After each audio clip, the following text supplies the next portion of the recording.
Hi friends, ஜெசி rights. இந்த பதிவு பெண்களுக்கானது. குறிப்பாக வேலைக்கு போய்க்கிட்டு அல்லது வீட்டிலேயே இருந்துக்கிட்டு எப்போதும் குடும்பத்தை மட்டுமே யோசித்து தன்னைய வீணாக்கிக்கிற பெண்களுக்கானது. சமீபத்தில் நான் ஒரு அம்மாவை பார்த்தேன். அவங்க நல்ல வசதியான வீட்டில் இருந்தவங்க. அ வேலைக்கு போகலை, நல்லா படிச்சிருந்தாங்க. ஆனாலும் குடும்பத்தை பார்த்துக்கிறதுக்காக வேலைக்கு போகலை. 2 பெண் பிள்ளைகளையும் நல்லா கட்டி கொடுத்தாங்க. அவங்க கணவர் நல்ல வேலையில் இருந்தார். அவர் கணவர் எப்படி அப்படின்னாக்கா, தண்ணி குடிக்கிற டம்ளரை இங்கேருந்து அங்கே எடுத்து வைக்க மாட்டார். அங்கே உட்காந்துக்கிட்டே கேட்பாரு, "அம்மா தண்ணி கொண்டா" அப்படின்னு. உடனே மனைவி கொண்டு போய் கொடுப்பாங்க. அந்த பிள்ளைகள் 2 பேரும் அதே மாதிரி தான் இருந்தாங்க. ஆனா, ஒரு ஸ்டேஜில என்ன ஆயிடுச்சுன்னா, பிள்ளைகள் 2 பேரையும் கல்யாணம் பண்ணி குடுத்துட்டாங்க. கணவர் ரிட்டயர்ட் ஆயிட்டாரு. இந்த அம்மா சுகம் இல்லாம போயிட்டாங்க. சுகம் இல்லாம போனதும், வீட்ல வேலைகள செய்ய ஆள் இல்ல. அவங்கள பார்த்துக்கவே ஆள் இல்ல. அப்போ பெண் பிள்ளைகள் 2 பேரும் ரொம்ப திட்ட ஆரம்பிச்சுட்டாங்க. "என்ன உன் வயசுக்கு எல்லாரும் நல்லா இருக்காங்க. நீ மட்டும் இப்படி படுத்து கிடக்குற.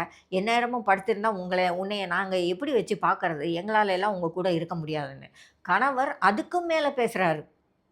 இப்படி ஒரு வயசாளிய எனக்கு கட்டி குடுத்துட்டாங்க அப்படின்னு. அப்போ கூட இருந்தவங்கலாம் சொன்னாங்க, அவங்க வந்தப்பலாம் நல்லா தான் இருந்தாங்க. உங்களுக்கு எல்லாம் சமைச்சு போட்டு தான் இப்படி ஆயிட்டாங்க அப்படின்னு சொல்லி. அந்த அளவுக்கு அவரு மனசாட்சியே இல்லாம பேசினாரு. ஒரு வயசாளிய எனக்கு கட்டி குடுத்துட்டாங்க. ஒரு வியாதிக்காரிய எனக்கு கட்டி குடுத்துட்டாங்க. இவள இனிமே யார் பாப்பா? கடைசி காலத்துல இவ என்னைய நிம்மதியா இருக்க விட மாட்டா. அப்படின்னெல்லாம் ரொம்ப பேசிட்டாங்க. உண்மையில அந்த அம்மா பண்ண தப்பு என்ன அப்படின்னா, குடும்பத்தை கவனிக்க வேண்டியது தான். பிள்ளைகள், கணவன் எல்லாரையும் கவனிக்க வேண்டியது தான், தப்பில்ல. அதே சமயம் நம்மளையும் கவனிச்சுக்கணும். நம்மள வேற யாரு கவனிப்பா? ஒவ்வொரு பெண்ணும் தன்னை கவனித்துக் கொள்ள வேண்டியது ரொம்ப ரொம்ப முக்கியம். அத நீங்க மறந்துறாதீங்க.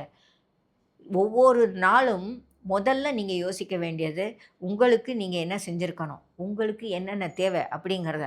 பிள்ளைகளுக்காக சமைச்சு குடுக்குறீங்களா? தப்பில்ல. கண்டிப்பா செய்யுங்க. அதே சமயம் உங்களுடைய ஆரோக்கியத்திற்காக என்ன தேவையோ அதையும் நீங்க செஞ்சு சாப்பிடுங்க. பிள்ளைகளுக்காக ஒரு முயற்சி எடுக்கிறீங்களா?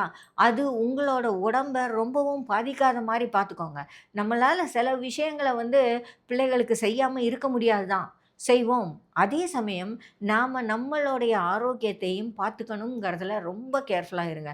ஏன்னா, பின்னாடி வயசான காலத்தில உங்கள பார்க்கறதுக்கு ஆள் இருக்கும்னு மட்டும் தயவு செஞ்சு நீங்க நினைக்காதீங்க. பார்க்குறாங்க. சில வீடுகள்ல பார்க்குறாங்க. சில வீடுகள்ல பார்க்கறதே இல்ல. அதுக்கு பதிலா அவங்க அந்த பெண்மணிய பேசுற பேச்சுகள் காது கொண்டு கேட்க முடியல. அந்த அம்மா என்னமோ தனியா உட்கார்ந்திருந்து உடம்ப ஊர சுத்தி உடம்ப கெடுத்துக்கிட்டு வந்து நின்ன மாதிரி அவங்க பேசுறாங்க. அவங்க காலம் முழுக்க அந்த வீட்டில இருந்த நபர்களுக்காக உழைச்சு கொட்டினவங்கங்கிறத நெறைய பேர் நினைக்கிறதில்ல.